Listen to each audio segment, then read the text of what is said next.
that even the Prime Minister and the DG ISPR Sir, were using a banned social media. were using X while using VPN to circumvent the official ban.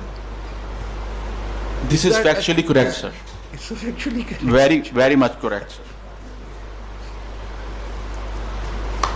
Where are we headed?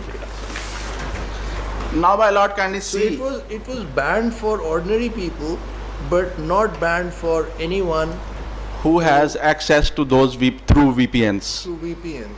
Sir. But hasn't it been the PTA's stance ki ji, using a VPN to access a banned social media platform was itself illegal?